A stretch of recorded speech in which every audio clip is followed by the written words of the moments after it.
हे guys, welcome और welcome back to my YouTube channel. So guys, आज आपकी VPDO की स्नातक स्तरीय परीक्षा हुई, जिसके हमने रीजनिंग के 10 क्वेश्चन सॉल्व कर लिए हैं प्रीवियस वीडियो में। तो इस वीडियो में हम देखने वाले हैं जीके जीएस का सॉल्यूशन, जिसके 50 क्वेश्चन का सॉल्यूशन हम देख लेंगे।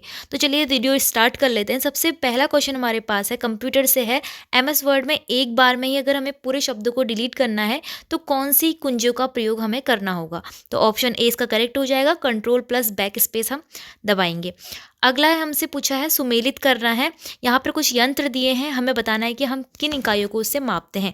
सेलिनोमीटर दिया गया है लवणता मापक के लिए, जो कि बिल्कुल ठीक है। थर्मोमीटर से हम ताप मापते हैं, टेम्परेचर मेजर करते हैं। नेक्स्ट हमें दिया है बैरोमीटर, जिसका हमें बोला है कि एयर स्पीड को मेजर करने के लिए, वायु गति मापक। लेकिन बैरोमीटर का यूज़ हम किसके लिए करते हैं? वायुमंडलीय दाब के लिए करते हैं। कई बार ये बैरोमीटर का क्वेश्चन पूछा जाता है, ठीक है। तो हमारा ऑप्शन सी इसमें सही हो जाएगा, मतलब कि सुमेलित नहीं है। और ऑप्शन डी तो क्लाइनोमीटर हाइट के लिए दिया है, बिल्कुल ठीक है। ठीक है, 22 का ऑप्शन सी हो जाएगा। अगला हमसे दो सूचियां दी गई हैं और बताना है कि कौन सा इसमें सही है। मिलान करने हैं, अधिनियम हमें दिए गए हैं और उनके आगे उनके उनसे संबंधित दिए गए हैं। तो देखिए इसमें भारतीय परिषद अधिनियम, भारतीय परिषद अधिनियम को हम मिलाएंगे विकेंद्रीकरण की प्रक्रिया की शुरुआत से मिलाएंगे। और भारतीय परिषद अधिनियम को हम किससे मिला देंगे? सांप्रदायिक प्रतिनिधित्व से मिला देंगे। ठीक है, तो ए का 3 हो जाएगा और बी का 2 हो जाएगा। और ऐसा हमें कहाँ दिख रहा है? ऑप्शन सी में दिख रहा है। ठीक है, ए का 3, बी का 2, सी का 4 और डी का 1। ऑप्शन सी हमारा इसमें करेक्ट हो जाएगा। आगे बढ़ते हैं। 24 में हमसे पूछा है मेक इन इंडिया के पहले 4 स्तंभों पर आधारित है। जो मेक इंडिया पहल है वो किन 4 स्तंभों पर आधारित है और किस पर नहीं है, हमें बताना है। तो नई प्रक्रियाएं, नए बुनियादी ढांचे और नई सोच इसके अंतर्गत आती है, लेकिन नए गंतव्य जो डेस्टिनेशन होती है, न्यू डेस्टिनेशन, वो इसके अंतर्गत नहीं आती है। ऑप्शन सी इसमें करेक्ट हो जाएगा। अगला पूछा है थोक मूल्य सूचकांक में सम्मिलित नहीं। करेक्ट आंसर इसका होगा ऑप्शन डी, 697 वस्तुएं थोक मूल्य सूचकांक में सम्मिलित हैं। ठीक है, हैं पूछा है। ठीक है, क्वेश्चन नंबर 26 है, निम्न में से कौन सा मुद्दा 1996 में सिंगापुर में आयोजित डब्ल्यूटीओ के प्रथम मंत्री स्तरीय सम्मेलन में उठाए गए सिंगापुर मुद्दे में से एक नहीं था, पूछा है। ठीक है, तो करेक्ट आंसर इसका हो जाएगा पर्यावरण एवं सतत विकास। अगला क्वेश्चन है, उस साइबर हमले की पहचान करें जिसमें हमलावर सिस्टम पर हावी होने का प्रयास करते हैं और किसी वेबसाइट या नेटवर्क संसाधन पर अत्यधिक अनुरोध भरकर कुछ वैध या सभी वैध अनुरोधों को पूरा होने से रोकते हैं। करेक्ट आंसर इसका हो जाएगा option B, denial of service. आगे बढ़ते हैं। क्वेश्चन नंबर 28 में हमें क्या बोला है? दो कथन दिए गए हैं, विदेशी पूंजी निवेश स्तर को बढ़ाने में सहायक है, बिल्कुल ठीक लिखा है। और फिर अगला दिया गया है इसमें विदेशी पूंजी तकनीकी ज्ञान का विस्तार करने में सहायक है। तो यहाँ पर दोनों ही कथन बिल्कुल ठीक है, कथन 1 और 2 दोनों ही सही हो जाएगा। तो ऑप्शन सी आपका इसमें करेक्ट हो जाएगा। अगला बोला है निम्नलिखित में से सही सुमेलित नहीं है, पूछा है। चावल को ग्रंथों में वर्णित नाम ब्रीही कहा जाता है, उड़द को मास कहा जाता है, जौ को यव कहा जाता है, लेकिन गेहूँ इसमें इनकरेक्ट हो जाएगा। तो ऑप्शन डी आप यहाँ पर करके आएंगे। ठीक है, क्वेश्चन नंबर 30 है, हमें मिलान करना है। तो बजट का हम मिलान किससे करेंगे? बजट क्या होता है? वार्षिक वित्तीय कथन होता है, इसको इंग्लिश में आप समझो एनुअल फाइनेंशियल स्टेटमेंट को ही हम बजट कहते हैं। तो देखिए ए का हमें किस में मिलाना है? थर्ड में मिलाना है। कहीं पे है ऐसा ऑप्शन में? बिल्कुल, ऑप्शन बी है हमारे पास, ए का थर्ड में है। तो ये हमारा ऑप्शन बिल्कुल करेक्ट हो जाएगा, option number B. Question number 31 में पूछा है मत विलास प्रहसन किस लेखक के जो नामक प्रसिद्ध कृति के लेखक थे, मतलब कि मत्त विलास प्रहसन किसने लिखी थी? करेक्ट आंसर हो जाएगा option C, Mahendra Varman first ने। अब देखिए 32 में पूछा है कौन सा कथन सही है, पूछा है उत्तराखंड राज्य का अपना पंचायती राज अधिनियम नहीं है, बोला है। ठीक है, तो ये बात आपकी क्या हो जाएगी? गलत हो जाएगी। ठीक है, फिर बोला है 1/3 सीटें महिलाओं के लिए आरक्षित है, तो 50% दी गई है, 1/3 इसमें नहीं होगा। ऑप्शन थर्ड देखिए, खंड विकास परिषदों का गठन मध्यवर्ती स्तर पर किया गया है, बिल्कुल सही है। खंड विकास अधिकारी खंड विकास परिषद के सचिव के रूप में कार्य करता है, ये भी बिल्कुल ठीक है।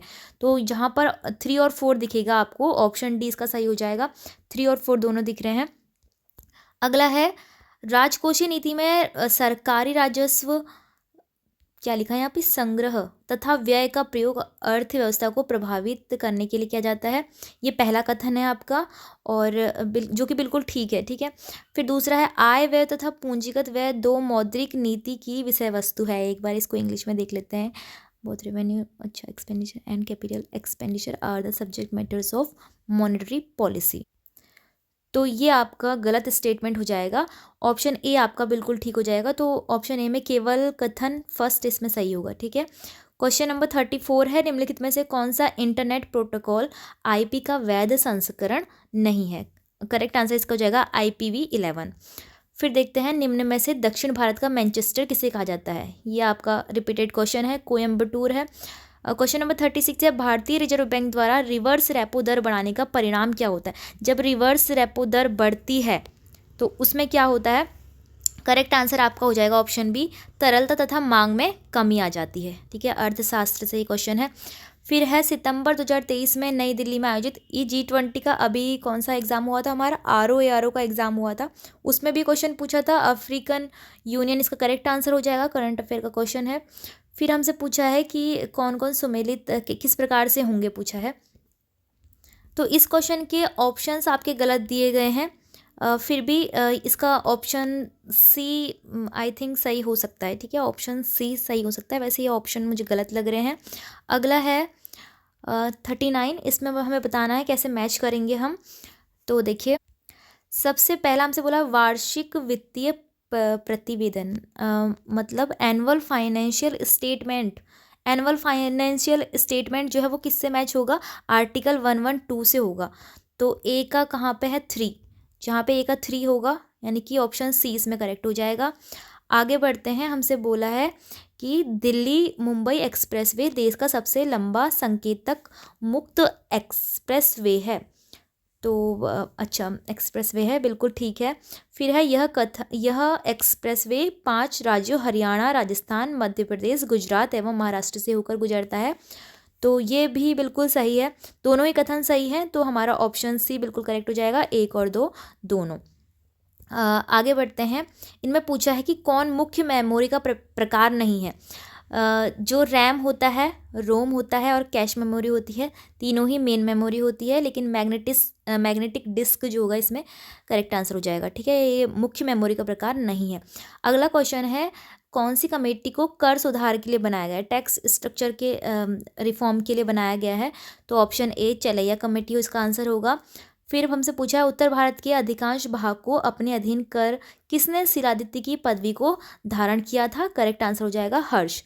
अगला है, निम्नलिखित देशों में से कौन सा देश इजराइल के साथ सीमा साझा नहीं करता है। तो देखिए, सीरिया, जॉर्डन और लेबनान तीनों ही इजराइल के साथ सीमा बॉर्डर बनाते हैं, लेकिन ईरान नहीं बनाता है। तो ऑप्शन डी इसमें करेक्ट होगा। अगला है, भारत के उड़ीसा में आयोजित अंतर्राष्ट्रीय हॉकी महासंघ पुरुष हॉकी विश्व कप 2023 जर्मनी ने किस देश को हराकर जीता था। करेक्ट आंसर इसका हो जाएगा बेल्जियम। अगला हमसे कथन दिया गया है।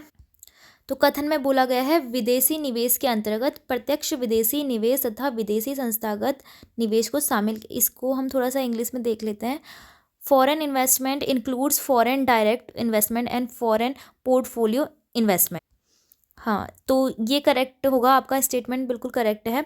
नेक्स्ट है, foreign investment includes only foreign direct investment. तो ये गलत हो जाएगा। तो हमारा स्टेटमेंट ओनली फर्स्ट, केवल पहला वाला कथन बिल्कुल सही होगा इसमें। अगला क्वेश्चन है, इसमें फिर से कथन दिया गया है। पहले में बोला गया है, दीनदयाल उपाध्याय ग्रामीण कौशल योजना बाजार प्रेरित रोजगार से जुड़ा हुआ ग्रामीण युवाओं के लिए कौशल प्रदायक कार्यक्रम है। ठीक है, बिल्कुल सही कथन है। दूसरा है, यह कार्यक्रम ग्रामीण निर्धन परिवारों के 15 से 25 वर्ष के युवाओं पर केंद्रित है।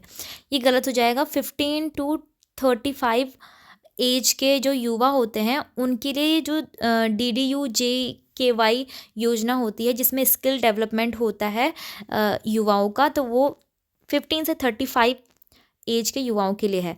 ठीक है, तो पहला कथन सही है, दूसरा गलत है। और तीसरा देखिए, अभ्यर्थियों के पूर्ण सामाजिक समावेशन को सुनिश्चित किया जाता है, बिल्कुल सही है। तो फर्स्ट और थर्ड कथन कहाँ पर है, फर्स्ट और थर्ड है ऑप्शन बी में। अगला क्वेश्चन है, इसमें बोला है कि भारत की विनिवेश नीति का उद्देश्य केंद्रीय सार्वजनिक क्षेत्र के उपक्रमों एवं वित्तीय संस्थानों की न्यूनतम उपस्थिति तथा निजी क्षेत्र के लिए निवेश का दायरा बढ़ाना है।